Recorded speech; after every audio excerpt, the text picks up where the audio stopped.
당신 누군데? 내 아들 표지 앞에서 우는 거야.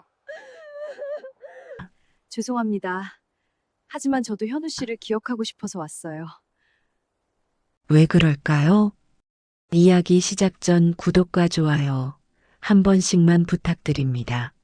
그리고 댓글로 한 문장이라도 써주시면 진심으로 감사하겠습니다. 늦가을 오후였습니다. 하늘은 잿빛으로 흐려 있었고 바람은 차가웠습니다. 서울 외곽 산자락에 자리한 추모공원. 묘비들 사이로 떨어진 낙엽이 바람에 흩날리고 있었습니다. 검은 코트를 입은 노인이 언덕을 천천히 오르고 있었습니다. 손에는 하얀 국화 한 다발. 걸음마다 낙엽이 바스락거렸습니다. 박철민, 71살. 대한건설 그룹 회장. 하지만 오늘만큼은 그저 아들을 잃은 아버지였습니다. 철민은 큰아들의 묘비 앞에 섰습니다. 박준혁 1989, 7, 12 2023, 11, 3, 1년이 지났습니다. 교통사고로 아들을 잃은 지 34살 한창 꽃 피울 나이에 떠나버린 아들. 철민은 국화를 묘비 앞에 조심스럽게 내려놓았습니다. 하얀 꽃잎이 석양빛에 붉게 물들어 보였습니다. 철민은 무릎을 꿇었습니다. 낙엽이 깔린 땅이 차가웠지만 아랑곳하지 않았습니다. 손을 뻗어 묘비를 쓰다듬었습니다. 매끈한 대리석이 손끝에서 차갑게 식어갔습니다. 준혁아. 목소리가 바람에 실려 흩어졌습니다. 아버지가 왔다. 철민은 주머니에서 낡은 사진 한 장을 꺼냈습니다. 준혁이 20살 때 찍은 사진. 대학 MT에서 친구들과 함께 웃고 있는 모습. 그때는 웃음이 많았습니다. 그때는 형제가 사이 좋았습니다. 철민의 눈가가 뜨거워졌습니다. 평생 눈물을 보이지 않고 살아온 남자였지만 이곳에서만큼은 달랐습니다. 미안하구나. 아버지가 너를 지켜주지 못해서. 바람이 더 세게 불었습니다. 나뭇가지들이 흔들리며 소리를 냈습니다. 마치 준혁이 대답하는 것처럼. 그때였습니다. 뒤쪽에서 작고 가느다란 울음소리가 들려왔습니다. 한 명이 아니었습니다. 2명. 쌍둥이. 철민은 천천히 고개를 돌렸습니다. 10걸음쯤 떨어진 곳에 젊은 여자가 서 있었습니다. 30 초반쯤 되어 보였습니다. 검은 코트 안에 쌍둥이를 각각 안고 있었습니다. 여자의 얼굴은 수척했고 눈가는 울어서 붉게 부어 있었습니다. 아기들은 계속 울고 있었습니다. 여자는 아기들을 달래려 했지만 울음은 멈추지 않았습니다. 철민은 그들을 잠시 바라보다가 다시 묘비로 시선을 돌렸습니다. 남의 일이겠지. 하지만 여자가 이쪽으로 다가오고 있었습니다. 철민은 눈살을 찌푸렸습니다. 여자는 철민 바로 옆 준혁의 묘비 앞에 멈춰 섰습니다. 철민은 천천히 고개를 들었습니다. 여자는 쌍둥이를 꼭 안은 채 묘비를 내려다보고 있었습니다. 그녀의 입술이 떨렸습니다. 오빠, 미안해요. 정말 미안해요. 여자의 목소리는 바람에 흔들렸습니다. 눈물이 뺨을 타고 흘러내렸습니다. 철민의 심장이 세게 뛰기 시작했습니다. 이 여자가 왜 준혁이 이름을? 철민은 천천히 일어섰습니다. 낙엽이 옷에 묻었지만 털지 않았습니다. 당신, 누구요? 목소리는 차갑고 낮았습니다. 여자는 깜짝 놀라 철민을 쳐다보았습니다. 눈물로 젖은 얼굴. 창백한 입술, 떨리는 손. 회장님, 이십니까? 여자는 철민을 알아봤습니다. 하지만 철민은 이 여자를 본 기억이 없었습니다. 내가 먼저 물었소. 당신은 누구며 왜 내 아들 앞에서 그렇게 부르는 거요? 철민의 목소리에는 경계심과 분노가 섞여 있었습니다. 여자는 입술을 깨물었습니다. 쌍둥이 중 한 명이 더 크게 울었습니다. 여자는 아기를 토닥이며 말했습니다. 저는 한지수입니다. 준혁 오빠의 연인이었습니다. 세상이 멈춘 것 같았습니다. 철민은 여자를 뚫어지게 바라보았습니다. 손에 쥔 사진이 바람에 흔들렸습니다.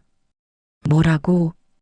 준혁 오빠와 저는 5년간 사귀었습니다. 그리고 지수는 쌍둥이를 철민 쪽으로 돌렸습니다. 이 아이들은 준혁 오빠의 아들들입니다. 회장님의 손자들이에요. 철민은 뒷걸음질 쳤습니다. 발이 낙엽을 밟으며 바스락 소리를 냈습니다. 말도 안 되는 소리. 저도 처음엔 회장님께 말씀드리려 했어요. 하지만 지수의 목소리가 떨렸습니다. 준석 씨가 막았어요. 우리가 만나는 걸 방해했어요. 그리고 여자는 말을 잇지 못했습니다. 눈물이 다시 쏟아졌습니다. 철민은 손을 들어 멈추라는 신호를 했습니다. 머리가 복잡했습니다. 준혁에게 연인이 있었다고? 손자가 있다고? 그것도 쌍둥이? 그리고 준석이 막았다고? 증거가 있어? 철민의 목소리는 차가웠습니다. 지수는 가방에서 낡은 봉투를 꺼냈습니다. 손이 떨려서 봉투가 바닥에 떨어질 뻔했습니다. 여기 준혁 오빠가 남긴 거예요. 편지도 있고 사진도 있어요. 그리고 지수는 작은 USB도 함께 꺼냈습니다. 이건 준혁 오빠가 제게 준 거예요. 만약을 대비해서요. 철민은 봉투를 받아들지 않았습니다. 그저 그것을 내려다보며 섰습니다. 바람이 봉투 귀퉁이를 흔들었습니다. 내일 회사로 오시오. 확인하겠소. 네. 그리고 DNA 검사를 할 것이오. 그 아이들이 정말 준혁이 아들인지. 지수는 고개를 끄덕였습니다. 알겠습니다. 저도 그러고 싶었어요. 철민은 더 이상 말하지 않고 돌아섰습니다. 언덕을 내려가는 철민의 등이 더욱 굽어 보였습니다. 지수는 그 뒷모습을 바라보다가 다시 묘비 앞에 무릎을 꿇었습니다. 오빠, 제가 잘하고 있는 거죠? 대답은 없었습니다. 하지만 바람이 그녀의 머리카락을 쓰다듬듯 스쳐 지나갔습니다. 쌍둥이 중 한 명이 울음을 멈추고 묘비를 향해 손을 뻗었습니다. 작은 손, 마치 아빠를 찾는 것처럼. 지수는 그 손을 잡아주며 눈물을 흘렸습니다. 석양이 묘지를 붉게 물들이고 있었습니다. 그리고 멀리서 까마귀 한 마리가 날아올랐습니다. 묘지를 떠나 강남으로 향하는 검은색 벤츠. 뒷좌석에 앉은 철민은 창밖을 보고 있었지만 아무것도 보이지 않았습니다. 머릿속에는 지수의 얼굴과 쌍둥이의 울음소리가 맴돌고 있었습니다. 조수석에는 비서 정태수가 앉아 있었습니다. 51살 철민을 15년간 보좌해온 남자. 회장님, 괜찮으십니까? 정태수가 조심스럽게 물었습니다. 철민은 대답하지 않았습니다. 그저 주머니에서 지수가 준 봉투를 꺼내 무릎 위에 올려놓았습니다. 낡은 갈색 봉투. 모서리가 해져 있었습니다. 손때가 묻어 있었습니다. 오래 간직해온 흔적이 역력했습니다. 철민은 봉투를 열지 않았습니다. 열기가 두려웠습니다. 만약 정말이라면, 만약 준혁에게 사랑하는 사람이 있었고 그것을 자신이 몰랐다면, 만약 손자들이 있는데 1년 동안 그들을 외면했다면, 철민은 눈을 감았습니다. 정비서, 네, 회장님. 그 여자, 한지수, 신원 조사해. 알겠습니다. 그리고 DNA 검사 준비하고. 네. 조용히. 언론에 새어나가면 안 돼. 철민의 목소리는 낮고 단호했습니다. 정태수는 고개를 끄덕이고 휴대폰을 꺼냈습니다. 차는 강남대로를 달리고 있었습니다. 네온 사인이 반짝이기 시작했습니다. 저녁 6시, 출근길 차들이 도로를 가득 메우고 있었습니다. 하지만 철민의 세계는 고요했습니다. 아니, 너무 시끄러웠습니다. 마음속이. 차가 철민의 저택에 도착했습니다. 성북동 한적한 주택가, 3층 양옥집. 정원에는 은행나무가 서 있었고 낙엽이 쌓여 있었습니다. 철민이 거실로 들어서자 거실 소파에 누군가 앉아 있었습니다. 둘째 아들 준석, 36살, 단정한 네이비 수트 차림, 얼굴에는 온화한 미소.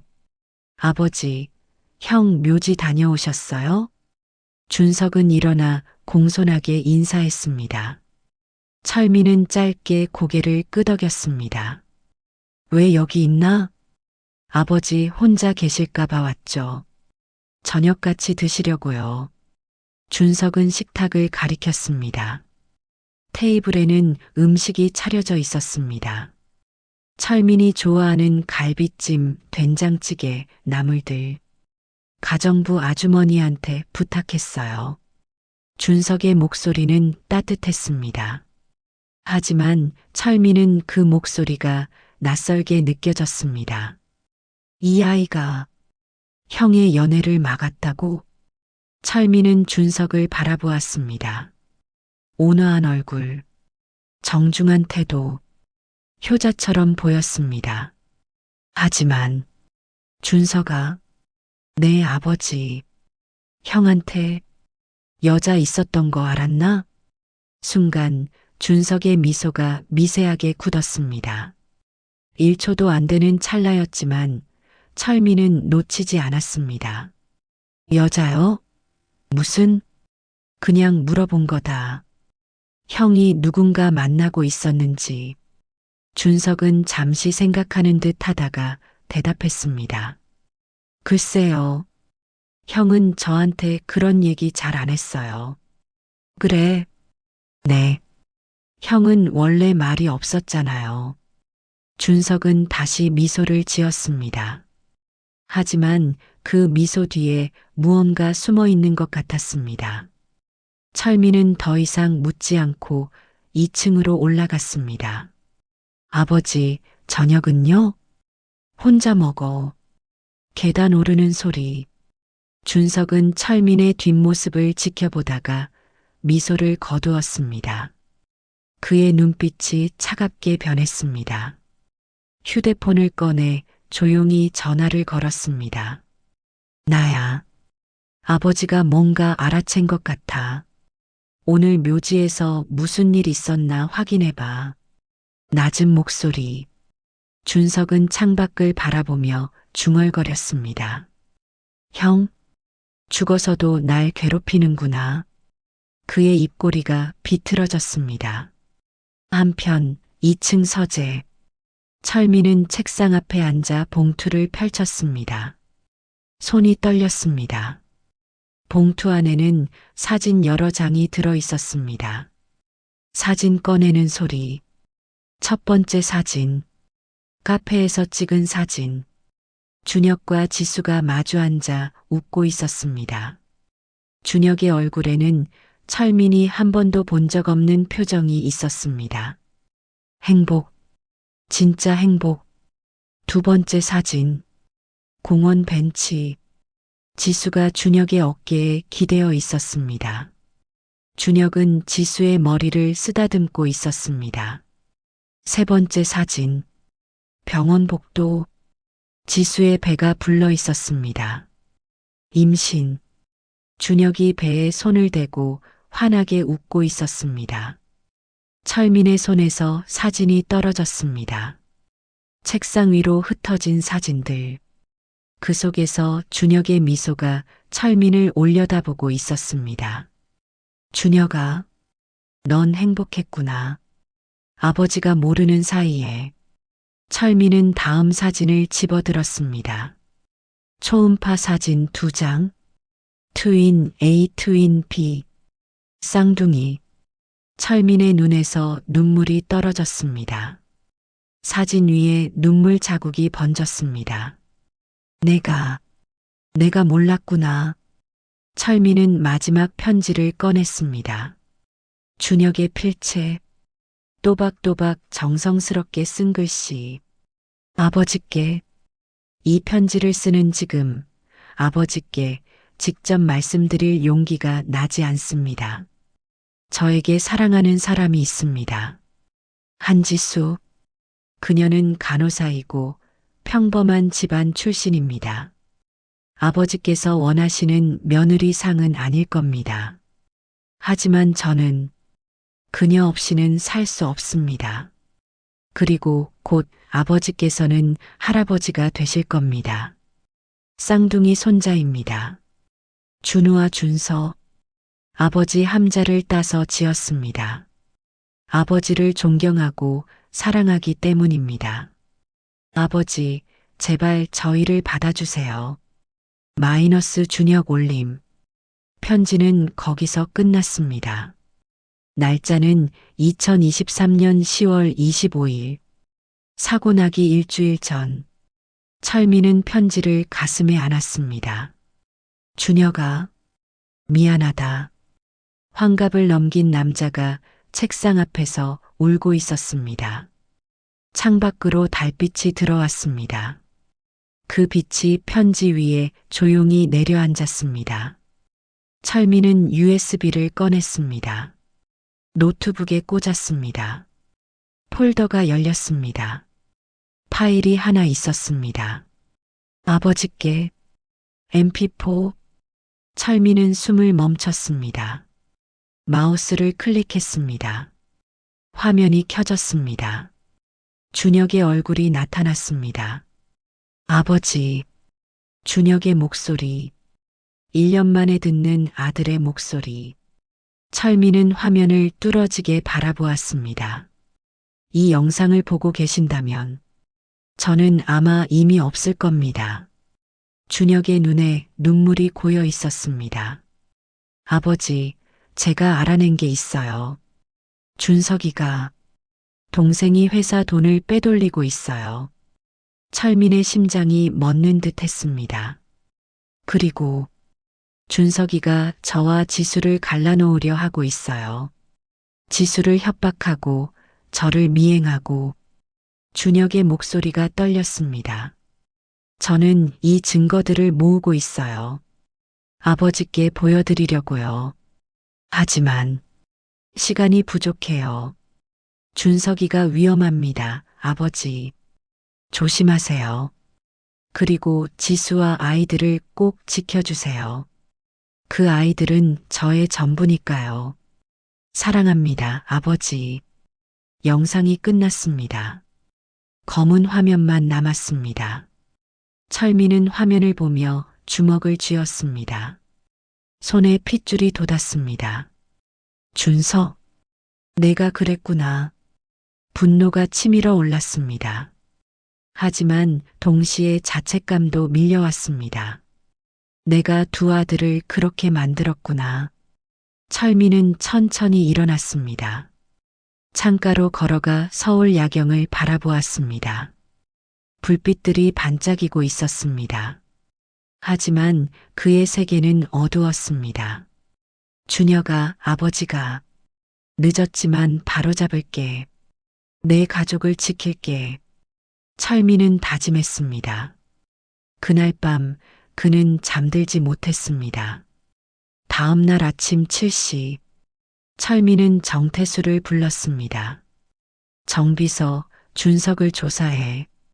회장님, 지난 2년간 모든 행적, 회사 거래 내역, 개인 계좌, 만난 사람들, 전부. 정태수의 표정이 굳어졌습니다. 혹시 준석 부사장님이 확인만 하는 거야. 빨리. 알겠습니다. 전화를 끊은 철민은 USB를 다시 확인했습니다. 폴더 안에 문서 파일들이 있었습니다. 준석 비리 증거, PDF 계좌이체 내역, XLSX 녹음 파일 1, MP3. 철민은 PDF 파일을 열었습니다. 페이지를 넘길수록 철민의 얼굴이 창백해졌습니다.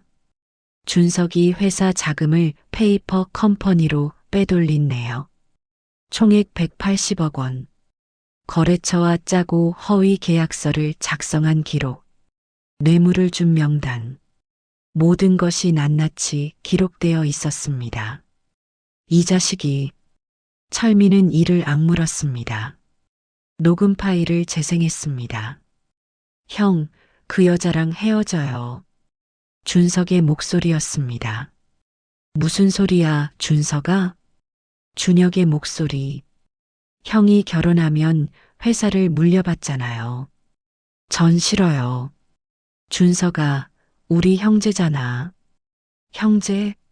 형은 항상 아버지한테 사랑받았어요. 전 그냥 백업이었죠. 그게 무슨. 그 여자랑 헤어지지 않으면 전 다른 방법을 쓸 거예요. 녹음이 끊어졌습니다.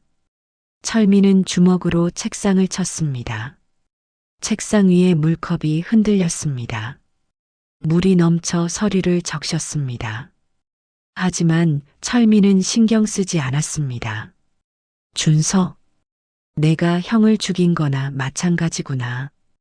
그때 문이 열렸습니다. 준석이 들어왔습니다.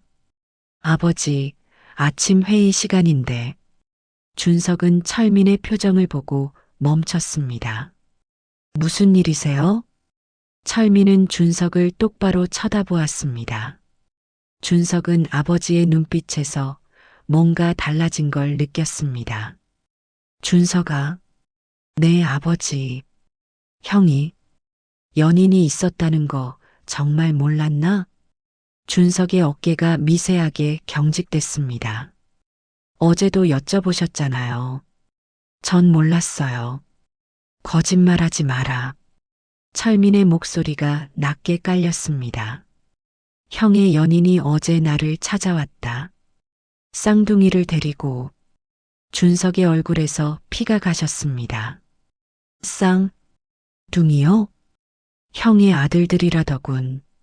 그리고 내가 두 사람을 갈라놓았다고 했어. 그건 거짓말입니다. 그 여자가 돈을 노리고. 입 닥쳐. 철민이 소리쳤습니다.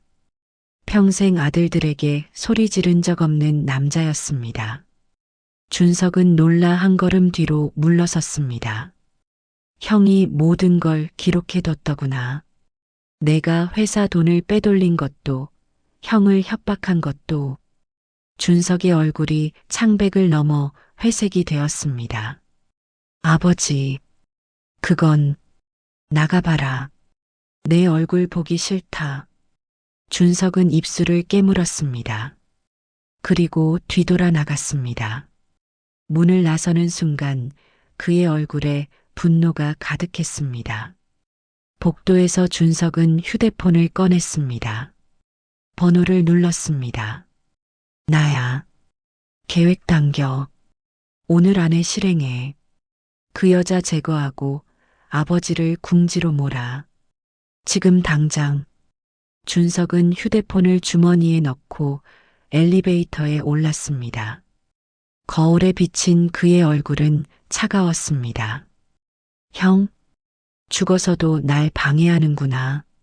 하지만 이번엔 내가 이긴다.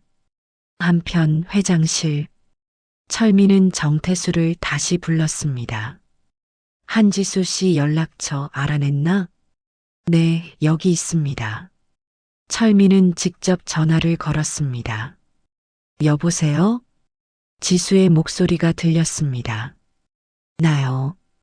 박철민입니다. 회장님, 오늘 병원으로 오시오. DNA 검사할 겁니다. 네, 알겠습니다. 그리고 철민은 잠시 망설였습니다. 준혁이 영상 봤소. 고생 많았소. 전화 너머로 지수의 흐느끼는 소리가 들렸습니다. 감사합니다. 회장님, 전화를 끄는 철민은 창밖을 바라보았습니다. 하늘에 구름이 가득했습니다.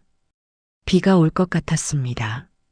준혁아, 아버지가 늦었지만 이제라도 바로잡을게. 그날 오후 서울대병원 유전자 검사실, 철민과 지수 그리고 쌍둥이가 한자리에 모였습니다. 간호사가 철민의 팔에서 체열했습니다. 붉은 피가 주사기에 차올랐습니다. 회장님, 끝났습니다. 철민은 솜을 팔에 대고 일어났습니다. 지수가 쌍둥이를 안고 기다리고 있었습니다. 아이들 체열은 발 뒤꿈치에서 합니다. 괜찮으시죠? 네. 간호사가 준우의 작은 발을 잡았습니다. 바늘이 들어가자 준우가 울었습니다. 지수는 아기를 달랬습니다. 준우야, 괜찮아. 금방 끝나. 철민은 그 모습을 지켜보았습니다. 작은 발, 붉은 피 한 방울. 저 아이가 정말 준혁이 아들일까? 마음 한구석에서는 이미 알고 있었습니다. 저 아이들이 손자라는 것을. 하지만 확인이 필요했습니다. 결과는 일주일 후 나옵니다. 의사가 말했습니다. 철민은 고개를 끄덕였습니다. 병원을 나서는 길, 철민과 지수는 복도를 나란히 걸었습니다. 회장님, 말씀하시오. 준석 씨가 정말 위험해요. 조심하세요. 철민은 걸음을 멈췄습니다. 지수를 돌아보았습니다. 무슨 뜻이오? 준혁 오빠가 그랬어요. 준석 씨는 목적을 위해 뭐든 한다고. 지수의 목소리가 떨렸습니다. 혹시 준혁 오빠 사고도. 지수는 말을 잇지 못했습니다. 하지만 철민은 그 의미를 알아챘습니다. 조사해 보겠소. 두 사람은 병원을 나왔습니다. 밖에는 비가 내리고 있었습니다. 가을비, 차갑고 쓸쓸한 비. 철민은 우산도 펴지 않고 비를 맞으며 걸었습니다. 빗물이 코트를 적셨습니다. 하지만 그는 느끼지 못했습니다. 마음이 더 차가웠으니까. 일주일이 지났습니다. 그 일주일은 철민에게 가장 긴 시간이었습니다. 매일 아침 눈을 뜨면 준혁의 얼굴이 떠올랐고 밤마다 지수와 쌍둥이가 꿈에 나타났습니다. 회사 일은 손에 잡히지 않았습니다. 회의 중에도 멍하니 창밖만 바라보았습니다. 회장님, 괜찮으십니까?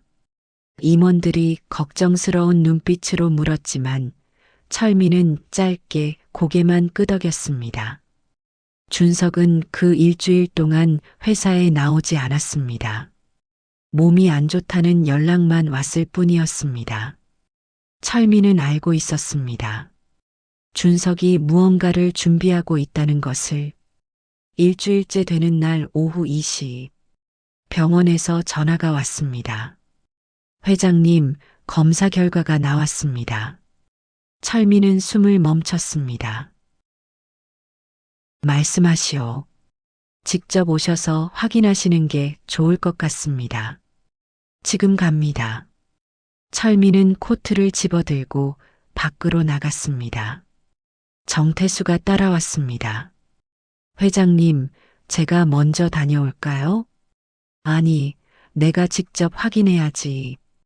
차를 타고 병원으로 향하는 30분이 마치 3시간처럼 느껴졌습니다.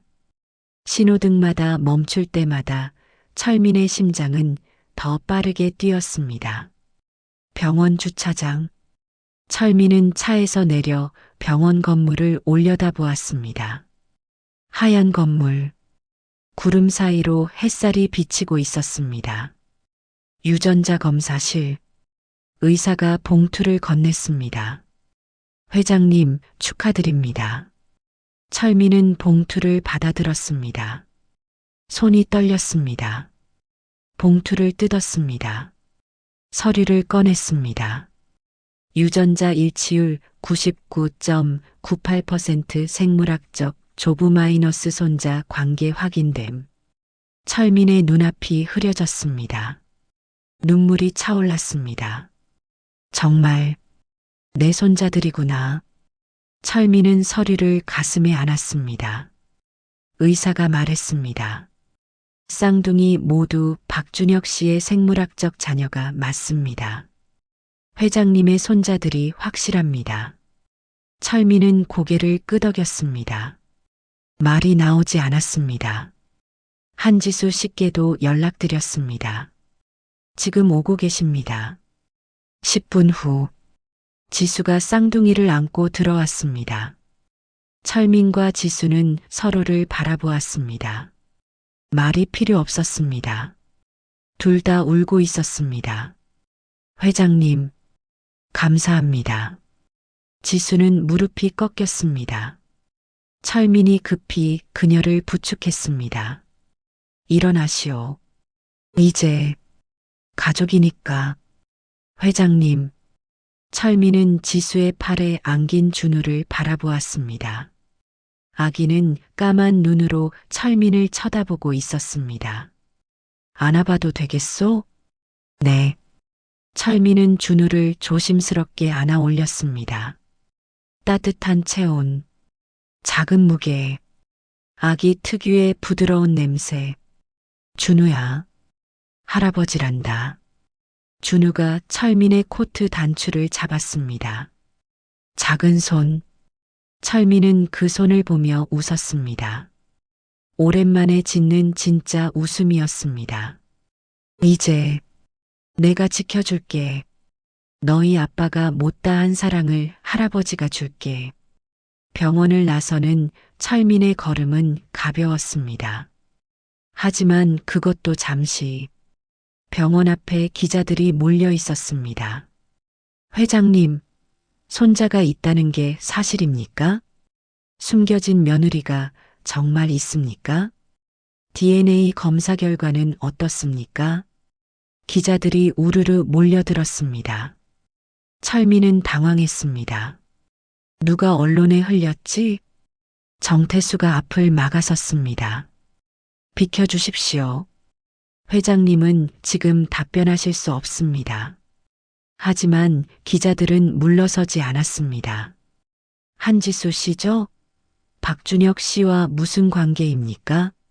쌍둥이가 정말 박준혁 씨 아들입니까? 돈을 노리고 접근한 거 아닙니까?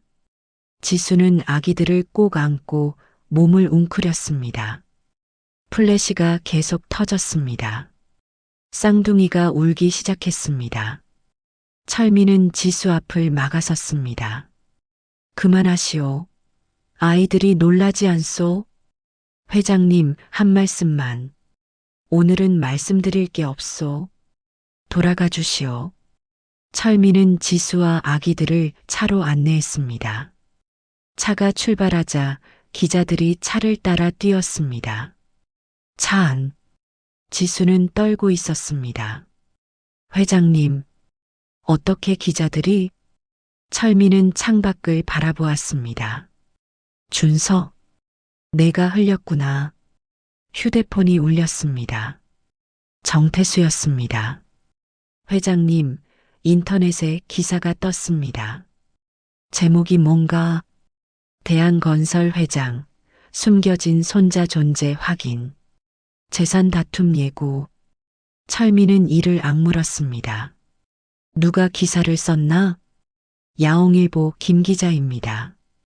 준석 부사장과 친분이 있는 기자로 파악됩니다. 그렇겠지.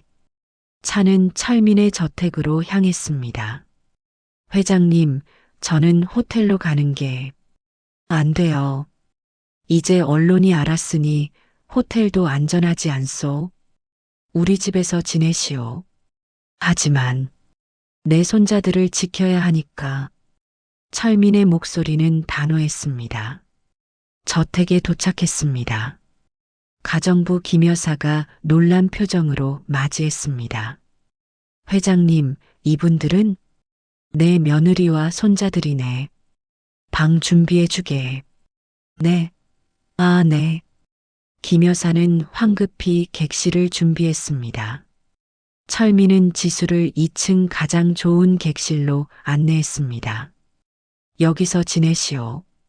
아기 침대도 준비하겠소. 감사합니다, 회장님. 이제 회장님 말고 다른 호칭으로 불러주시오. 우린 가족이니까. 지수의 눈에서 눈물이 흘렀습니다. 아버님. 철민은 미소를 지었습니다. 그래, 그렇게 부르면 되지. 그날 저녁. 철민은 서재에서 인터넷 기사를 보고 있었습니다. 수십 개의 기사가 쏟아져 나왔습니다.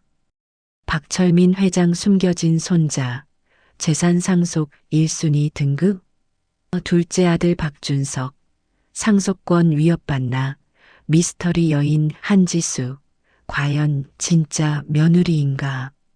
댓글들은 더 악의적이었습니다. 돈 노리고 접근한 거 아냐? 재벌집 스캔들 또 나왔네. DNA도 조작 가능한데. 철민은 노트북을 덮었습니다. 머리가 아팠습니다. 들어오시오. 정태수가 들어왔습니다. 회장님, 준석 부사장이 내일 기자회견을 연다고 합니다. 뭐라고? 자신은 이번 일과 무관하며 회장님께서 사기를 당하신 것 같다는 내용이라고 합니다. 철민은 주먹을 쥐었습니다. 그 자식이 끝까지. 그리고 이사회에서 임시회의를 소집하자는 움직임이 있습니다. 뭘 위해서? 회장님의 경영 판단 능력에 대한 검토라고 합니다. 철민은 쓴웃음을 지었습니다. 나를 몰아내려는 거로군. 어떻게 하시겠습니까? 철민은 창밖을 바라보았습니다. 밤하늘에 별이 빛나고 있었습니다. 준혁이가 남긴 증거가 있지 않은가. 그걸로 반격할 거야. 하지만 회장님, 준석 부사장도 분명 대비하고 있을 겁니다. 알아. 하지만 진실은 이기게 되어 있어. 철민은 서랍에서 준혁의 USB를 꺼냈습니다. 이걸로 준석의 진짜 얼굴을 세상에 보여줄 거야. 그날 밤, 철민은 지수의 방을 찾아갔습니다. 문을 조심스럽게 두드렸습니다. 들어오세요. 방 안에서는 지수가 쌍둥이를 재우고 있었습니다. 자장가를 부르는 지수의 목소리가 들렸습니다. 자장자장 우리 아가. 잘도 잔다. 철민은 문가에 서서 그 모습을 지켜보았습니다.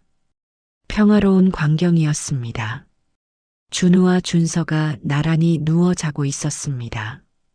작은 가슴이 규칙적으로 오르내렸습니다. 지수가 철민을 발견하고 일어섰습니다. 아버님, 방해했나? 아니요. 들어오세요. 철민은 침대 옆으로 다가갔습니다. 쌍둥이를 내려다보았습니다. 준혁이를 닮았구나. 네. 특히 준우는 눈이 똑같아요. 철민은 준우의 볼을 조심스럽게 만졌습니다. 부드럽고 따뜻했습니다. 지수 씨, 네, 아버님. 고생이 많았소. 혼자 이 아이들을 키우느라. 지수는 고개를 저었습니다. 아니에요. 이 아이들이 있어서 버틸 수 있었어요. 준혁 오빠가 남긴 선물이니까요. 철민은 지수의 손을 잡았습니다. 거칠고 주름진 손. 이제 혼자가 아니오. 내가 있어. 지수는 눈물을 흘렸습니다. 감사합니다. 그리고 미안하오. 준혁이가 살아있을 때 자네를 알아보지 못해서. 아버님 잘못이 아니에요. 저희가 숨긴 거예요. 아니야. 내가. 준혁이가 마음 편히 말할 수 있는 아버지가 아니었어. 철민의 목소리가 떨렸습니다. 난 일만 했어. 회사만 키웠어. 아들들의 마음은 보지 못했지. 아버님, 그래서 준석이가 그렇게 된 거야. 다 내 책임이야. 지수는 철민의 손을 두 손으로 감쌌습니다. 아버님, 이제라도 바로잡으시면 돼요. 준혁 오빠도 그걸 원하실 거예요. 철민은 고개를 끄덕였습니다. 그래, 바로잡을 거야. 준혁이를 위해서라도.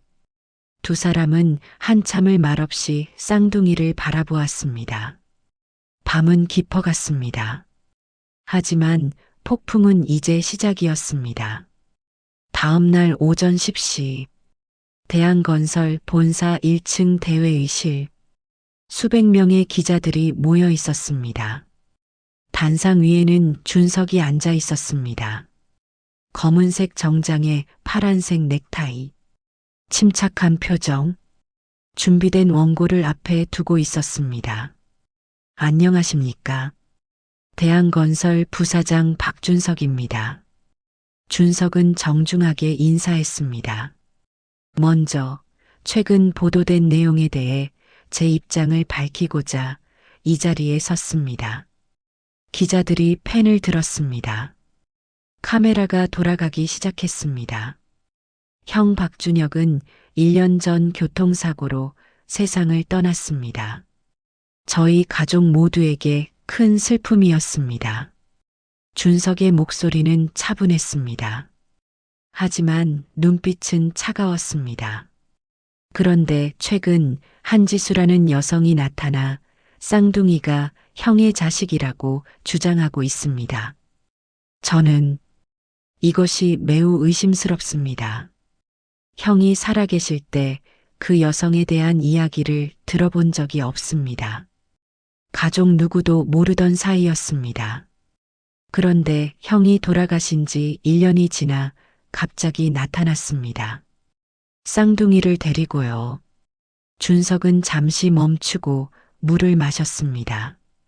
물론 DNA 검사에서 양성이 나왔다고 합니다. 하지만 여러분도 아시다시피 요즘은 DNA도 조작이 가능합니다. 기자들이 웅성거렸습니다. 저는 아버지께서 사기를 당하신 게 아닌가 우려하고 있습니다. 아버지는 형을 잃은 슬픔에서 아직 벗어나지 못하셨습니다. 그 약점을 노린 것이 아닌가 싶습니다. 준석의 말에 일부 기자들이 고개를 끄덕였습니다. 한 기자가 손을 들었습니다. 부사장님, 그렇다면 회장님께서는 현재 정상적인 판단을 하기 어려운 상태라는 말씀입니까? 준석은 잠시 망설이는 척했습니다. 제가 감히 아버지를 평가할 수는 없습니다. 다만 최근 들어 경영 판단이 예전 같지 않으신 게 사실입니다. 구체적으로 어떤 점이 그렇습니까? 중요한 계약건을 놓치셨고 이사회도 자주 결석하십니다. 그리고 준석은 한숨을 쉬었습니다. 연기였습니다. 이번 일로 회사 주가도 15% 하락했습니다. 이는 명백히 경영상의 문제입니다.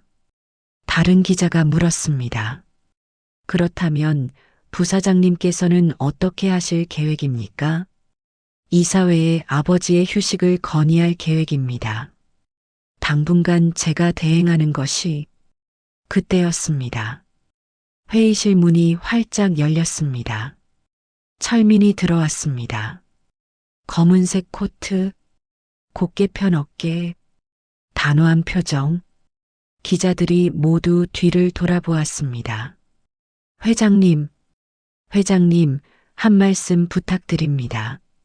철민은 단상으로 걸어갔습니다. 준석과 눈이 마주쳤습니다. 준석은 당황한 표정을 숨기지 못했습니다. 아버지, 왜? 비키거라. 철민의 목소리는 낮고 위협적이었습니다.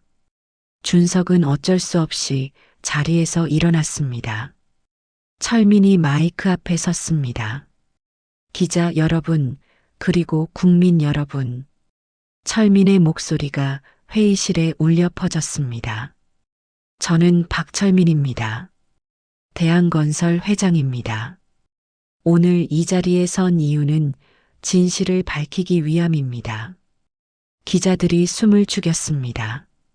한지수 씨는 제 큰아들 박준혁의 연인이었습니다. 5년간 사귀었습니다. 그리고 준우와 준서는 준혁의 아들들이 맞습니다. 제 손자들입니다. DNA 검사는 국제공인 기관에서 진행했습니다. 조작의 여지가 없습니다. 철민은 검사 결과지를 들어보였습니다. 그리고 한 가지 더 밝히겠습니다. 철민은 USB를 꺼냈습니다. 이것은 준혁이 생전에 남긴 증거입니다. 준석의 얼굴이 하얗게 질렸습니다. 이 안에는 제 둘째 아들 박준석이 회사 자금을 횡령한 증거가 담겨 있습니다. 그리고 준석이 형의 연애를 방해하고 한지수 씨를 협박한 녹음 파일도 있습니다. 준석은 벌떡 일어났습니다. 아버지, 그건 닥치거라. 철민이 소리쳤습니다. 회의실이 조용해졌습니다. 내 아들이지만 잘못은 바로 잡아야 합니다. 철민은 USB를 기자들에게 보여주었습니다. 이 내용은 검찰에 제출할 것입니다. 그리고 준석은 모든 직책에서 물러나게 할 것입니다. 준석은 고개를 떨구었습니다. 주먹을 쥐었습니다. 손톱이 손바닥을 파고들었습니다. 마지막으로 국민 여러분께 말씀드립니다. 철민의 목소리가 떨렸습니다. 저는 아버지로서 실격이었습니다. 큰아들의 사랑을 알아보지 못했고 둘째 아들을 제대로 가르치지 못했습니다. 하지만 이제라도 바로잡겠습니다. 제 며느리와 손자들을 가족으로 받아들이고 준혁이가 원했던 삶을 이어가겠습니다. 철민은 깊이 고개를 숙였습니다. 죄송합니다. 그리고 감사합니다. 한 기자가 박수를 치기 시작했습니다. 다른 기자들도 따라했습니다. 박수 소리가 회의실을 가득 채웠습니다. 준석은 그 소리를 들으며 회의실을 빠져나갔습니다. 복도에서 그는 벽에 주먹을 내리쳤습니다. 피가 났습니다. 하지만 아픔은 느껴지지 않았습니다. 형, 죽어서도 날 이기는구나. 준석은 주먹을 쥔 채 엘리베이터에 올랐습니다. 그의 눈에는 분노와 절망이 가득했습니다. 기자회견이 끝난 후 철민은 회장실로 돌아왔습니다. 정태수가 기다리고 있었습니다. 회장님, 훌륭하셨습니다. 아니야. 너무 늦었어. 철민은 의자에 앉았습니다. 준석이는 건물을 나갔습니다. 추적하고 있습니다. 그냥 놔둬. 하지만 회장님, 내 아들이야. 마지막까지 지켜보고 싶어. 철민의 목소리는 쓸쓸했습니다. 창밖으로 햇살이 들어왔습니다. 따뜻한 빛이었습니다. 하지만 철민의 마음은 여전히 차가웠습니다. 그날 저녁, 철민은 집으로 돌아왔습니다. 거실에서는 지수가 쌍둥이와 놀고 있었습니다. 바닥에 매트를 깔고 장난감을 펼쳐놓고 있었습니다. 준우는 공을 굴리고 있었고 준서는 인형을 안고 있었습니다. 까꿍.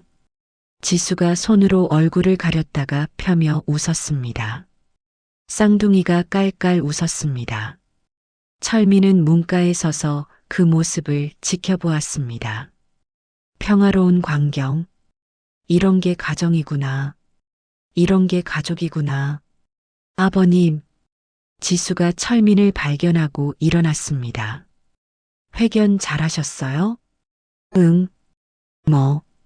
철민은 코트를 벗어 걸었습니다. 아이들과 놀고 있었구나. 네. 요즘 준우가 공을 좋아해서요. 준우가 공을 철민 쪽으로 굴렀습니다. 철민은 무릎을 꿇고 공을 다시 굴려주었습니다. 준우가 박수를 쳤습니다. 왁, 왁, 옹알이였습니다. 하지만 철민에게는 가장 아름다운 소리였습니다. 우리 준우, 공 좋아하는구나. 철민은 준우를 안아 올렸습니다. 가벼운 무게, 따뜻한 체온. 할아버지가 많이 놀아줄게. 준서도 팔을 뻗었습니다. 자기도 안아달라는 신호였습니다. 준서도 올까? 철민은 준서도 안았습니다. 양팔에 쌍둥이를 안은 철민. 그의 얼굴에는 미소가 가득했습니다. 지수는 그 모습을 보며 눈물을 글썽였습니다. 준혁 오빠가 보면 정말 기뻐하실 거예요. 그래. 준혁이가. 철민은 쌍둥이를 내려놓고 지수에게 말했습니다. 지수 씨, 준혁이 방에 들어가 본 적 있어? 아니요. 왜요? 같이 가보자. 준혁이가 남긴 게 더 있을지도 몰라. 두 사람은 3층으로 올라갔습니다. 복도 끝, 준혁의 방. 문에는 먼지가 쌓여 있었습니다. 1년간 아무도 들어가지 않았습니다. 철민은 문을 열었습니다. 문 여는 소리. 방 안으로 석양빛이 들어왔습니다. 먼지가 빗속에서 춤을 췄습니다. 준혁의 방은 그대로였습니다. 책상, 침대, 책장. 모든 게 그날 그대로 멈춰 있었습니다. 철민은 천천히 방 안으로 들어갔습니다. 지수는 문가에 서서 방을 둘러보았습니다. 처음 와보는데 준혁 오빠 방이. 지수의 목소리가 떨렸습니다. 벽에는 사진들이 붙어 있었습니다. 어렸을 때 사진, 대학교 때 사진, 가족 사진. 그 중에는 지수와 함께 찍은 사진도 한 장 있었습니다. 벚꽃이 만개한 공원에서 찍은 사진. 지수는 그 사진 앞에 섰습니다. 손을 뻗어 사진을 만졌습니다. 이날, 기억나요. 첫 데이트 날이었어요. 그래. 준혁 오빠가 너무 긴장해서 말도 제대로 못했어요. 귀여웠죠. 지수는 미소를 지었습니다. 하지만 곧 눈물이 흘렀습니다. 철민은 지수의 어깨를 토닥였습니다. 준혁이가 행복했겠구나. 자네 같은 사람을 만나서. 두 사람은 방을 수색하기 시작했습니다. 책상 서랍, 옷장, 침대 밑. 한참을 찾던 중 지수가 책장에서 뭔가를 발견했습니다. 아버님, 여기요. 책들 사이에 편지 봉투가 끼워져 있었습니다. 낡은 봉투. 겉에는 이렇게 적혀 있었습니다. 아버지께. 철민은 떨리는 손으로 봉투를 받았습니다. 조심스럽게 뜯었습니다. 편지지 3장이 들어 있었습니다. 준혁의 필체, 정성스럽게 쓴 글씨. 철민은 첫 장을 읽기 시작했습니다. 아버지께 이 편지를 쓰는 지금 아버지는 회의 중이실 겁니다. 아버지는 항상 바쁘셨죠. 어렸을 때부터 그랬습니다. 전 아버지를 원망한 적이 없어요. 다만 조금 더 함께 있고 싶었을 뿐입니다. 아버지, 저에게 사랑하는 사람이 생겼습니다. 한지수. 그녀는 간호사이고 평범한 사람입니다. 하지만 저에게는 세상에서 가장 특별한 사람입니다. 그녀는 제게 웃는 법을 가르쳐 줬습니다. 진짜 행복이 뭔지 알려줬습니다. 아버지도 언젠가 그녀를 만나시면 알 거예요. 왜 제가 그녀를 사랑하는지. 철민의 눈에서 눈물이 떨어졌습니다. 편지 위에 눈물 자국이 번졌습니다. 그리고 곧 아버지는 할아버지가 되실 겁니다. 쌍둥이 손자입니다. 이름은 준우와 준서로 지었습니다. 아버지 함자를 따서요. 아버지를 닮은 아이들로 자라길 바라면서요. 강하고 의지가 굳고 책임감 있는 사람으로요. 철민은 편지를 가슴에 안았습니다. 아버지, 준석이를 부탁드립니다. 준석이가 요즘 이상해요. 제 연애를 방해하고 지수를 협박하고 있어요. 준석이도 외로웠던 것 같아요. 아버지의 사랑을 충분히 받지 못해서요. 그건 제 잘못이기도 합니다. 형으로서 더 잘해줬어야 했는데. 아버지, 준석이를 미워하지 마세요. 그 아이도 피해자예요. 우리 집안에 아버지의 성공이 피해자요. 철민은 더 이상 읽을 수 없었습니다. 편지를 내려놓고 얼굴을 두 손으로 감쌌습니다. 준혁아, 미안하다. 정말 미안하다. 지수도 울고 있었습니다. 두 사람은 준혁의 방에서 한참을 울었습니다. 석양빛이 점점 붉어졌습니다. 방 안이 주황빛으로 물들었습니다. 마치 준혁이 그들을 감싸 안는 것 같았습니다. 철민은 마지막 장을 읽었습니다. 아버지, 마지막으로 부탁드립니다. 행복하세요. 일만 하지 마시고 가끔은 쉬세요. 정원의 꽃도 보시고 산책도 하시고 그리고 웃으세요. 아버지의 웃는 얼굴을 본 지 너무 오래됐어요. 저는 아버지를 사랑합니다. 태어나서 지금까지 그리고 앞으로도 영원히. 아들 준혁 올림. 편지가 끝났습니다. 철민은 편지를 조심스럽게 접었습니다. 가슴 주머니에 넣었습니다. 심장 가까이. 준혁아, 아버지가 약속할게. 행복하게 살게. 내 아들들과 함께. 지수가 철민의 손을 잡았습니다. 아버님, 준혁 오빠가 지켜보고 계실 거예요. 그래. 그랬으면 좋겠구나.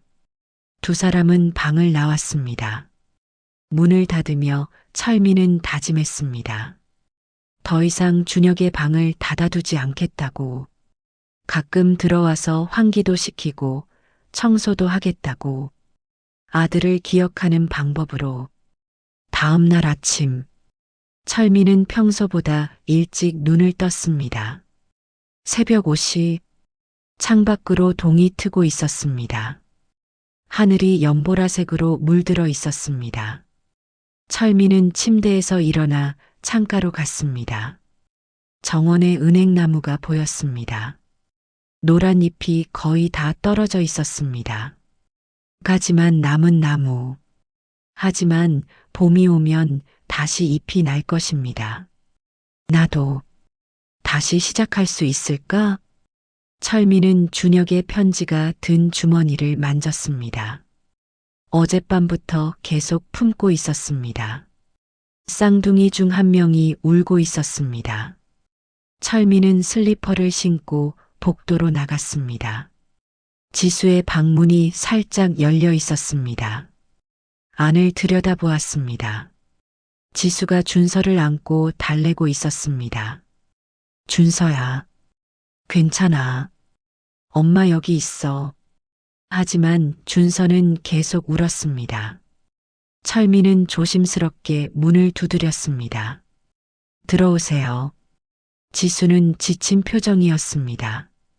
눈 밑에 다크서클이 짙었습니다. 밤새 못 주무셨소? 네. 준서가 밤새 보챘어요. 이가 나는 것 같아요. 철민은 준서에게 다가갔습니다. 내가 안아볼까? 괜찮으세요? 물론이지. 철민은 준서를 받아 안았습니다. 준서는 여전히 울고 있었습니다. 작은 얼굴이 빨갛게 달아올라 있었습니다. 철민은 준서를 토닥이며 방 안을 천천히 걸었습니다. 준서야, 할아버지야, 울지 마. 철민의 낮고 차분한 목소리. 신기하게도 준서의 울음이 조금씩 잦아들었습니다. 할아버지가 노래해 줄까? 철민은 옛날 준혁을 재울 때 부르던 자장가를 불렀습니다. 자장자장 우리 아가. 잘도 잔다 잘도 잔다. 목소리는 거칠었지만 따뜻했습니다. 준서가 울음을 멈췄습니다. 까만 눈으로 철민을 올려다보았습니다. 그리고 미소를 지었습니다. 철민의 가슴이 뜨거워졌습니다. 우리 준서, 할아버지 노래가 좋아? 준서가 철민의 코트깃을 잡았습니다. 작은 손, 부드러운 감촉. 철민은 그 손을 보며 깨달았습니다. 이게 가족이구나. 이런 평범한 순간이 진짜 행복이구나. 지수는 그 모습을 보며 눈물을 글썽였습니다.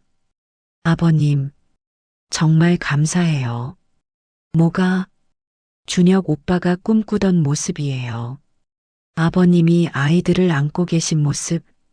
철민은 미소를 지었습니다. 나도 좋구나. 이렇게 손자를 안고 있으니. 준서가 철민의 품에서 스르르 잠들었습니다. 편안한 얼굴. 철민은 준서를 침대에 조심스럽게 눕혔습니다. 이불을 덮어주었습니다. 푹 자거라, 우리 준서. 철민은 방을 나가려다 멈췄습니다. 지수에게 말했습니다. 지수 씨도 좀 쉬시오. 내가 아이들 봐줄 테니. 하지만 괜찮아요. 할아버지 특권이요. 지수는 고개를 끄덕이고 침대에 누웠습니다. 조금만 눈 붙일게요. 5분도 안 돼서 지수는 잠들었습니다. 얼마나 피곤했을까. 철민은 지수에게도 이불을 덮어주었습니다. 그리고 조용히 방을 나왔습니다. 거실로 내려갔습니다. 준우가 유모차에서 눈을 뜨고 있었습니다. 준우야, 일어났구나. 철민은 준우를 안아 올렸습니다. 할아버지랑 산책 갈까? 철민은 준우를 안고 정원으로 나갔습니다. 새벽 공기가 차갑고 상쾌했습니다. 정원에는 낙엽이 쌓여 있었습니다.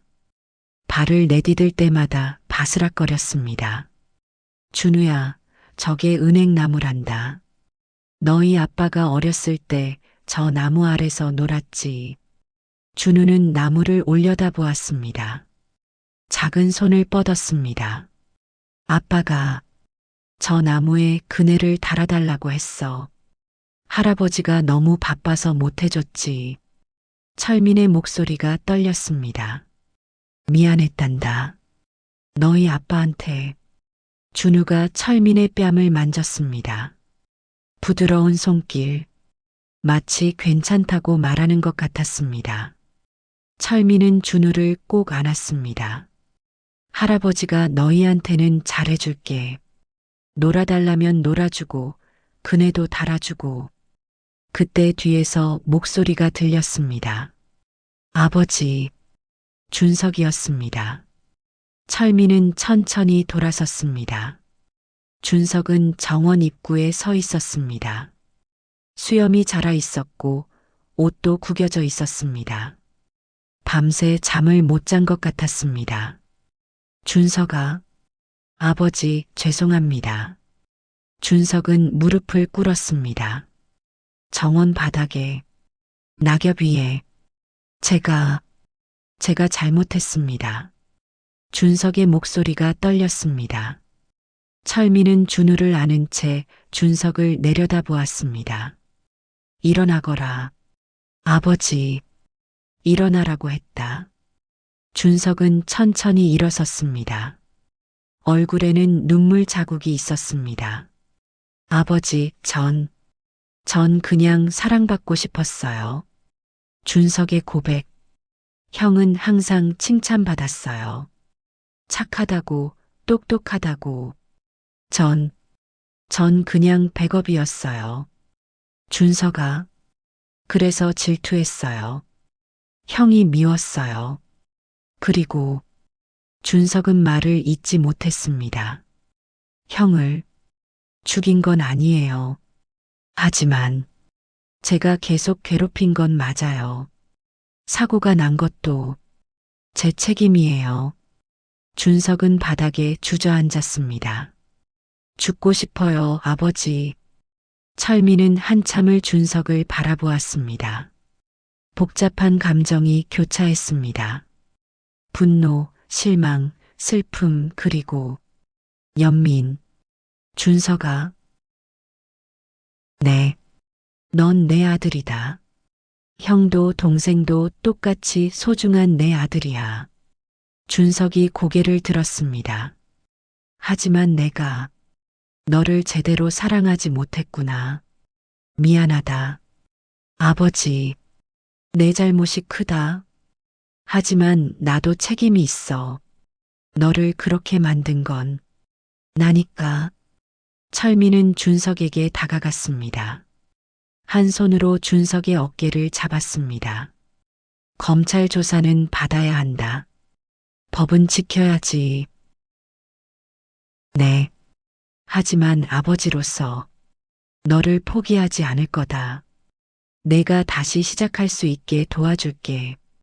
준석은 철민의 손을 잡고 울었습니다. 아버지, 죄송합니다. 정말 죄송합니다. 철민도 눈물을 흘렸습니다. 두 아들을 다 잃을 뻔했습니다.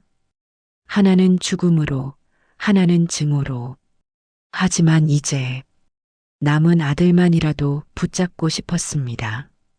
준우가 준석을 바라보았습니다. 그리고 손을 뻗었습니다.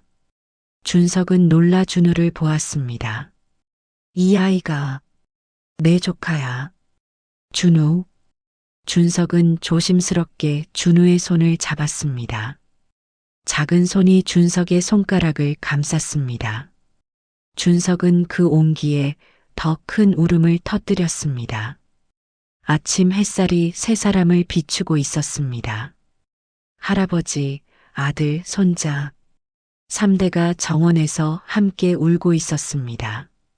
치유는 그렇게 시작되고 있었습니다. 일주일 후 서울중앙지검 경제범죄수사부. 준석은 조사실에 앉아 있었습니다. 맞은편에는 검사가 서류를 보고 있었습니다. 박준석 씨 횡령 금액이 총 180억 원이 맞습니까? 네. 준석의 목소리는 작았습니다. 페이퍼 컴퍼니를 통해 빼돌렸고 개인 계좌로 이체했다고 진술하셨는데 그 돈은 어디에 썼습니까? 일부는 해외 부동산에 투자했고 일부는 주식에. 횡령 사실을 인정하시는 겁니까? 준석은 고개를 끄덕였습니다. 네, 모두 제 잘못입니다. 검사는 펜을 놓고 준석을 바라보았습니다. 박준혁 씨의 사고와는 관련이 있습니까? 준석은 손을 떨었습니다. 직접적으로 제가 사고를 낸 건 아닙니다. 하지만 형을 미행하게 했고 스트레스를 줬습니다. 사고 당일도 형이 저 때문에 화가 나 있었어요. 준석은 얼굴을 손으로 가렸습니다. 제가 죽인 거나 마찬가지예요. 검사는 한숨을 쉬었습니다. 직접적인 인과관계는 입증하기 어렵습니다. 하지만 횡령과 협박은 명백한 범죄입니다. 처벌받겠습니다. 조사실 밖. 철민은 복도에서 기다리고 있었습니다. 정태수가 옆에 있었습니다. 회장님, 들어가 보시겠습니까? 아니, 준석이 혼자 감당해야지. 철민은 창밖을 바라보았습니다. 겨울이 다가오고 있었습니다. 나뭇가지에 잎이 하나도 없었습니다. 준혁아, 동생을 용서해 줄 수 있겠니? 1시간 후, 조사가 끝나고 준석이 나왔습니다. 아버지, 힘들었지? 준석은 고개를 끄덕였습니다. 구속은 안 되나? 증거인멸 우려가 없다고 판단됐습니다. 대신 출국 금지와 재산 동결 조치가 내려졌습니다. 알겠습니다. 재판은 한 달 후란다. 네. 두 사람은 지검을 나왔습니다. 밖에는 기자들이 기다리고 있었습니다. 준석 씨, 횡령 인정하셨습니까? 형님 죽음과 관련 있습니까? 회장님은 준석 씨를 용서하셨습니까? 철민은 기자들 앞에 섰습니다. 제 아들이 큰 잘못을 저질렀습니다. 아버지로서 죄송합니다. 철민은 깊이 고개를 숙였습니다. 하지만 준석이도 제 아들입니다. 법의 심판을 받되 아버지로서는 끝까지 함께할 것입니다. 기자들이 조용해졌습니다. 철민의 진심이 느껴졌기 때문입니다. 다음 날, 대한건설 본사 이사회의실, 긴급 이사회가 소집되었습니다. 의제는 준석의 직위 해제와 향후 경영 방침이었습니다. 12명의 이사들이 모였습니다. 철민은 회장석에 앉았습니다. 오늘 이사회를 소집한 이유는 여러분도 아실 겁니다. 철민의 목소리는 침착했습니다. 박준석 부사장은 횡령죄로 기소될 예정입니다. 이에 따라 모든 직위에서 해임하고자 합니다. 이사들이 고개를 끄덕였습니다. 이의가 없었습니다. 대신 후임 부사장은 외부 전문 경영인을 영입할 것입니다. 한 이사가 손을 들었습니다. 회장님, 후계 구도는 어떻게 되는 겁니까? 준혁 도련님의 자녀들이. 맞습니다. 제 손자 준우와 준서가 성인이 되면 경영에 참여할 기회를 주겠습니다. 하지만 강요하지는 않을 것입니다. 그때까지는 제가 계속 경영하겠습니다. 그리고 철민은 잠시 멈췄습니다. 회사의 방향을 바꾸겠습니다. 이익만 추구하는 회사가 아니라 사람을 먼저 생각하는 회사로요. 이사들이 웅성거렸습니다. 구체적으로 어떤 방향입니까? 직원 복지를 강화하고 육아휴직을 확대하겠습니다. 그리고 매출의 5%는 사회에 환원하겠습니다. 하지만 그러면 수익보다 중요한 게 있습니다. 바로 사람입니다. 철민은 창밖을 바라보았습니다. 제 아들이 저에게 가르쳐 준 겁니다. 돈보다 명예보다 가족이 먼저라고. 이사들은 서로를 바라보았습니다. 그리고 한 명씩 고개를 끄덕이기 시작했습니다. 회장님의 뜻을 따르겠습니다. 감사합니다. 회의가 끝난 후 철민은 회장실에서 창밖을 바라보고 있었습니다. 서울 전경이 한눈에 보였습니다. 40년간 지켜온 이 자리. 하지만 이제는 의미가 달라졌습니다. 지키려는 것이 회사가 아니라 가족이었습니다. 지수였습니다. 아버님, 준우가 오늘 처음 할아버지라고 말했어요. 철민의 얼굴에 미소가 번졌습니다. 정말? 네. 아직 발음은 서툴지만 분명 아바지라고 했어요. 지금 가겠소. 철민은 코트를 집어들고 회장실을 나갔습니다. 회사 일보다 손자가 먼저였습니다. 그것이 철민의 새로운 우선순위였습니다. 한 달 후 서울중앙지방법원 417호 법정 준석의 첫 공판이 열렸습니다. 방청석에는 철민, 지수, 그리고 정태수가 앉아 있었습니다. 준석은 피고인석에 앉아 있었습니다. 수척한 얼굴, 깎은 머리, 검은색 정장. 판사가 입장했습니다. 재판을 시작하겠습니다. 검사가 일어나 기소 내용을 낭독했습니다. 피고인 박준석은 2021년 3월부터 2023년 10월까지 대한건설 자금 총 180억 원을 횡령했습니다. 긴 낭독이 이어졌습니다. 준석은 고개를 숙인 채 듣고 있었습니다. 피고인, 기소 내용을 인정합니까? 판사가 물었습니다. 준석은 천천히 일어섰습니다. 네, 모두 인정합니다. 방청석이 술렁거렸습니다. 변명의 여지가 없습니다. 제가 잘못했습니다. 변호사가 일어났습니다. 재판장님, 피고인이 자백하고 반성하고 있는 점을 참작해 주시기 바랍니다. 증인 신청은 있습니까? 네. 피해자인 박철민 회장님을 증인으로 신청합니다. 철민이 증인석에 올랐습니다. 선서를 했습니다. 검사가 질문했습니다. 피해자로서 피고인에 대한 처벌을 원하십니까? 철민은 준석을 바라보았습니다. 준석은 고개를 숙이고 있었습니다. 처벌은 법이 정한 대로 받아야 합니다. 하지만 저는 아버지로서 아들을 용서합니다. 방청석이 조용해졌습니다. 준석이도 피해자입니다.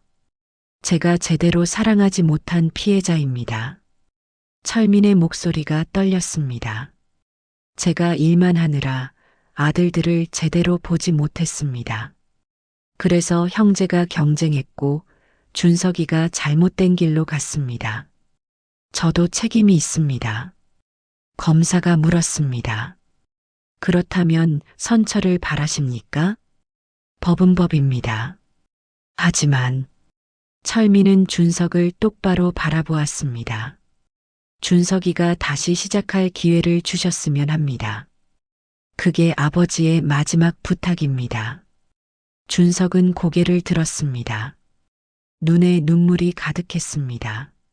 아버지, 판사가 말했습니다.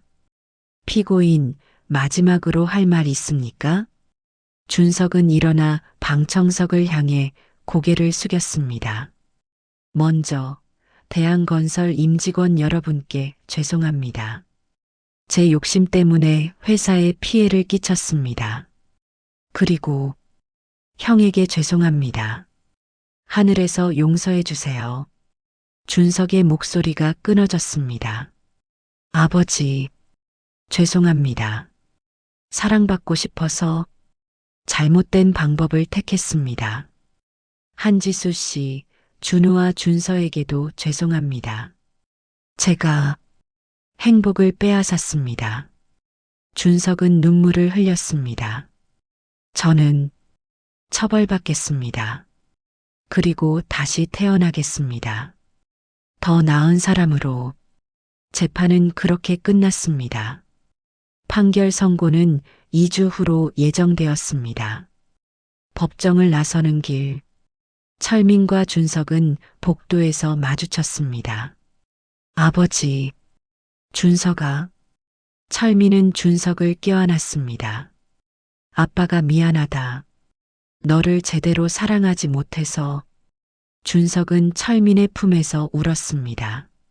36살 남자가 아버지 품에서 아이처럼 울고 있었습니다. 저도 사랑해요, 아버지. 두 사람은 한참을 그렇게 서 있었습니다. 복도에 햇살이 들어왔습니다. 따뜻한 겨울 햇살. 2주 후 판결 선고일. 준석에게는 징역 5년에 집행유예 3년이 선고되었습니다. 횡령액 전액 반환과 사회봉사 500시간 명령도 함께 내려졌습니다. 피고인이 자백하고 깊이 반성하고 있으며 피해자가 선처를 탄원한 점을 고려했습니다. 판사의 말이었습니다. 준석은 눈물을 흘렸습니다. 감옥에 가지 않게 된 것입니다. 법정을 나서며 준석은 철민에게 말했습니다. 아버지, 전 당분간 시골로 내려가려고 합니다. 시골? 네. 할머니 고향 마을에 작은 집이 있잖아요. 거기서 조용히 지내면서 제 자신을 돌아보고 싶어요. 철민은 고개를 끄덕였습니다. 그래. 그것도 좋겠구나. 아버지, 제가 돌아올 때까지 준우와 준서 잘 부탁드립니다. 당연하지. 그리고 형한테도 전해주세요. 미안하다고 사랑한다고. 철민은 준석의 어깨를 토닥였습니다. 준혁이도 알 거다. 내 마음. 준석은 마지막으로 철민을 껴안고 떠났습니다. 철민은 준석의 뒷모습을 바라보았습니다. 준혁아, 동생을 부탁한다. 하늘에서 지켜봐줘. 6개월이 흘렀습니다. 봄이 왔습니다. 정원의 은행나무에 새싹이 돋아나고 있었습니다. 오늘은 준우와 준서의 첫 돌이었습니다. 철민의 저택 정원에는 돌잔치 준비가 한창이었습니다. 빨간색과 금색 장식, 긴 테이블에 음식들, 돌잡이상. 철민은 정장을 차려입고 거울을 보고 있었습니다. 할아버지답게 보이나? 거울 속 자신에게 물었습니다. 머리는 더 휘어졌지만 얼굴에는 미소가 있었습니다. 지난 6개월간 많은 것이 변했습니다. 준석은 시골에서 농사를 지으며 지내고 있었습니다. 가끔 전화가 왔습니다. 아버지, 전 괜찮아요. 여기 공기도 좋고 사람들도 좋아요. 대한건설은 새로운 경영 방침으로 오히려 주가가 올랐습니다. 직원들의 만족도도 높아졌습니다. 그리고 가장 큰 변화는 철민 자신이었습니다. 이제 회사보다 가족이 먼저였습니다. 매일 저녁 6시면 퇴근했습니다. 주말에는 손자들과 놀았습니다. 공원에 가고 동물원에 가고 그냥 집에서 놀기도 했습니다. 평범하지만 행복한 일상이었습니다. 손님들이 도착하기 시작했습니다. 회사 임원들, 친척들, 지수의 가족들, 지수의 부모님도 왔습니다. 사돈어른 오셨습니까? 철민은 지수의 아버지와 악수했습니다. 고맙습니다, 회장님. 저희 딸을 가족으로 받아주셔서. 무슨 말씀을. 준혁이가 선택한 사람인데요. 두 사람은 서로 웃었습니다. 정원에는 손님들이 가득했습니다. 아이들은 뛰어놀고 어른들은 담소를 나누었습니다. 드디어 주인공들이 등장했습니다. 지수가 준우와 준서를 안고 나왔습니다.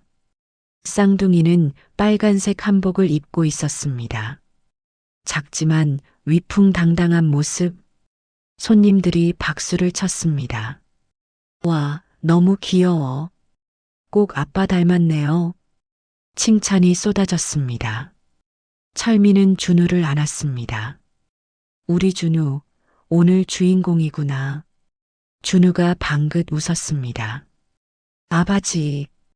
또박또박한 발음. 철민의 가슴이 뭉클해졌습니다. 그래, 할아버지야. 돌잡이 순서가 되었습니다. 상 위에는 여러 물건들이 놓였습니다. 책, 돈, 마이크, 청진기, 볼펜. 준우가 먼저 올라갔습니다. 기어서 상으로 다가갔습니다. 손님들이 숨을 죽이고 지켜보았습니다.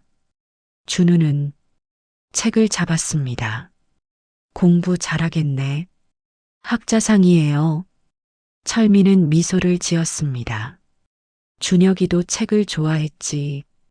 다음은 준서 차례. 준서는 한참을 두리번거리다가 마이크를 잡았습니다.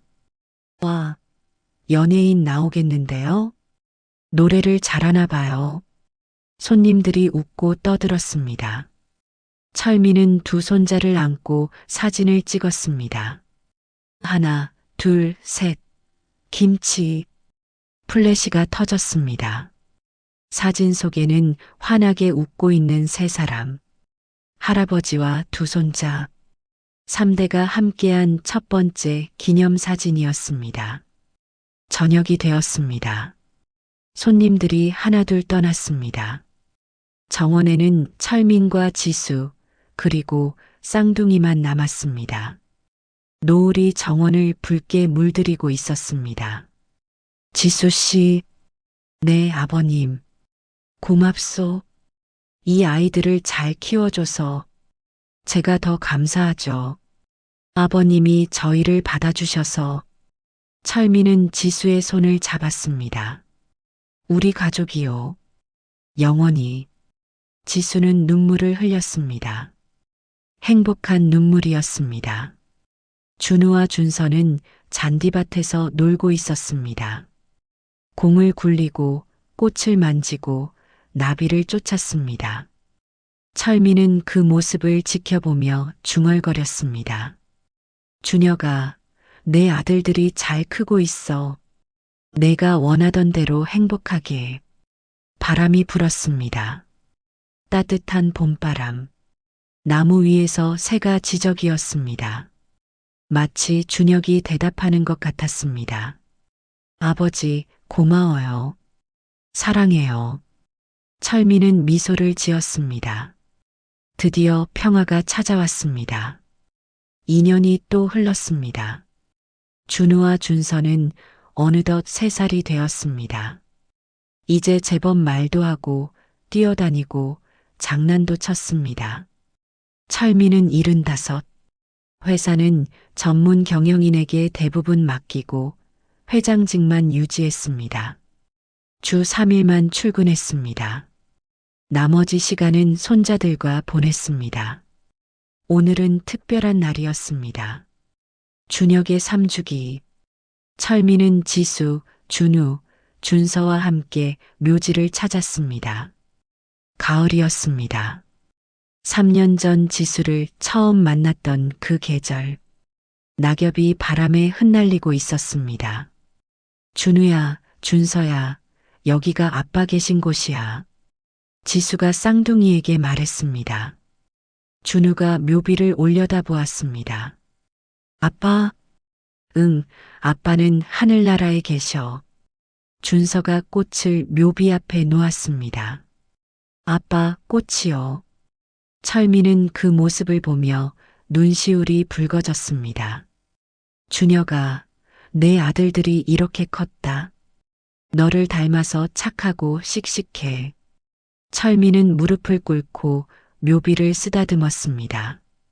아버지가 약속을 지켰어. 지수와 아이들을 지켰어. 바람이 불었습니다. 철민의 백발을 흔들었습니다. 그리고 준석이도 잘 지내고 있어. 요즘 시골에서 아이들 공부를 가르치고 있더구나. 착하게 살고 있어. 준석은 2년간 시골에서 지내며 변했습니다. 마을 아이들에게 무료로 공부를 가르쳐주고 어르신들을 돕고 농사를 지었습니다. 가끔 서울에 올라와 철민과 식사를 했습니다.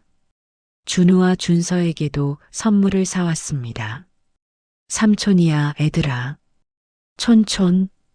준서가 준석을 보고 달려갔습니다. 준석은 준서를 안아 올렸습니다. 우리 준서 많이 컸네?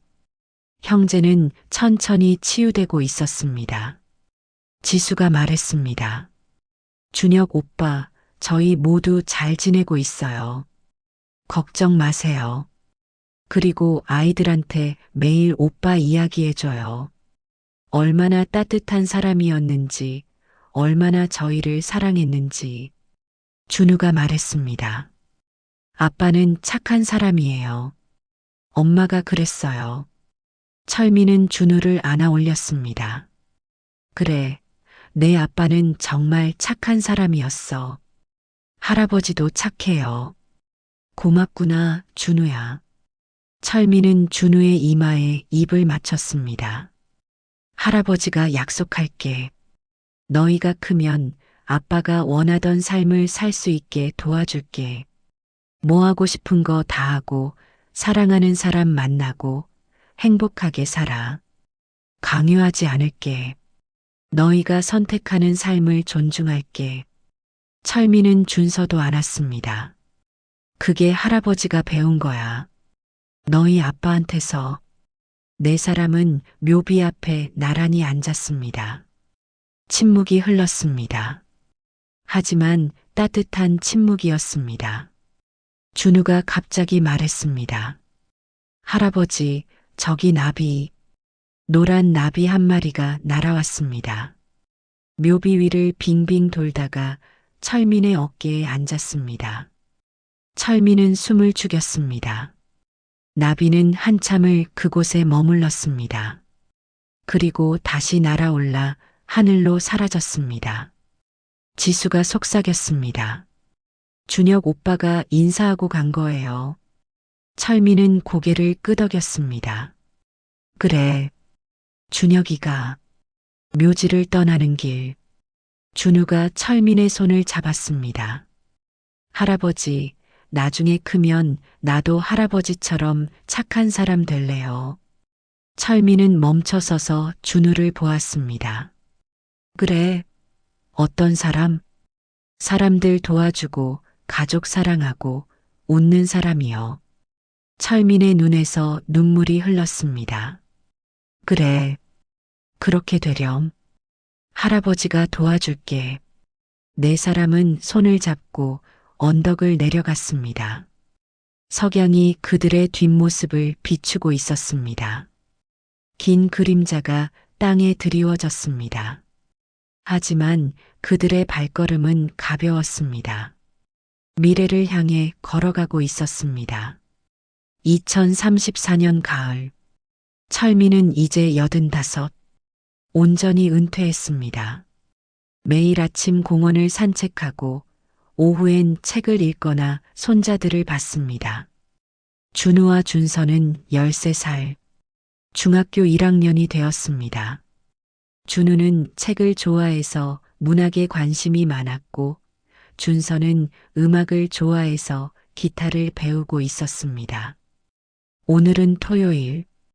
철미는 정원에서 손자들과 함께 있었습니다. 준우는 나무 아래서 책을 읽고 있었고 준서는 기타를 치고 있었습니다. 할아버지, 이 곡 들어보세요. 준서가 기타를 쳤습니다. 잔잔하고 아름다운 멜로디. 제가 작곡한 거예요. 제목은 아빠에게예요. 철미는 눈을 감고 음악을 들었습니다. 가슴이 따뜻해졌습니다. 정말 아름답구나, 준서야. 아빠가 좋아하실까요? 물론이지.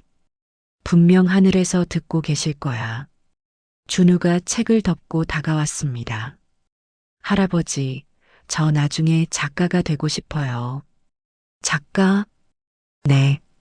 할아버지랑 아빠 이야기를 쓰고 싶어요. 사랑과 용서에 대한 이야기를요. 철미는 준우를 끌어안았습니다. 할아버지가 응원할게. 내가 하고 싶은 거 다 해. 그때 지수가 나왔습니다. 식사 준비됐어요. 들어와서 드세요. 준석이는 곧 도착한대요. 30분 후 준석이 도착했습니다. 이제 쉰이 가까운 나이. 얼굴에는 주름이 있었지만 표정은 평화로웠습니다. 형님, 오셨어요? 지수가 반갑게 맞이했습니다. 응, 미안. 길이 막혀서. 준석은 선물 상자를 내밀었습니다. 준우, 준서, 삼촌이 책이랑 기타줄 사왔어. 와, 고마워요, 삼촌. 쌍둥이가 달려가 선물을 받았습니다. 식탁에는 음식이 가득했습니다. 5사람이 둘러앉았습니다. 철미는 가족들을 둘러보았습니다. 며느리 지수, 둘째 아들 준석, 손자들 준우와 준서 모두 모였구나. 네, 아버님. 준혁이도 함께 있는 것 같지 않나? 지수가 미소를 지었습니다. 네, 항상 함께 계세요. 자, 그럼 식사하자. 따뜻한 식사 시간이었습니다. 웃음소리가 집안을 가득 채웠습니다. 식사 후 철미는 서재로 갔습니다. 책상 위에는 준혁의 사진이 놓여 있었습니다. 철미는 사진을 들어 바라보았습니다. 준혁아, 아버지가 잘하고 있지? 내 아들들이 잘 크고 있어. 내가 원하던 대로 자유롭고 행복하게. 준석이도 변했어. 이제 진짜 형제처럼 지내. 철미는 사진을 가슴에 안았습니다. 고맙다, 아들아. 너 덕분에 아버지가 진짜 행복이 뭔지 알았어. 사랑하는 사람들과 함께하는 평범한 일상이 가장 큰 행복이더구나. 창밖으로 석양이 보였습니다. 붉은 노을. 철미는 창가에 서서 노을을 바라보았습니다. 내 인생도 저물어 가는구나. 하지만 후회는 없어. 마지막 10년을 제대로 살았으니까. 준우와 준서가 들어왔습니다. 할아버지, 같이 산책 가요. 그래, 가자. 철미는 손자들의 손을 잡고 밖으로 나갔습니다. 정원을 걸었습니다. 은행나무는 여전히 그 자리에 있었습니다. 할아버지, 이 나무 아래 그네 달아주세요. 준서가 말했습니다. 그네? 네. 아빠가 어렸을 때 그네 타고 싶어 했다며요? 철미는 미소를 지었습니다. 그래. 약속했었지. 준혁이한테. 그럼 우리한테 달아주세요. 알았어. 내일 달아줄게. 약속이에요? 약속이야.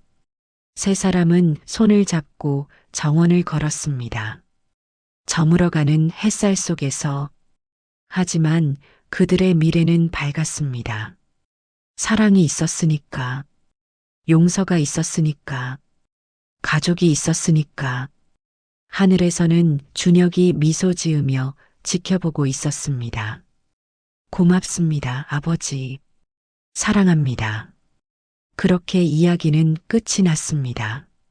하지만 사랑은 끝나지 않았습니다. 영원히 계속될 것입니다.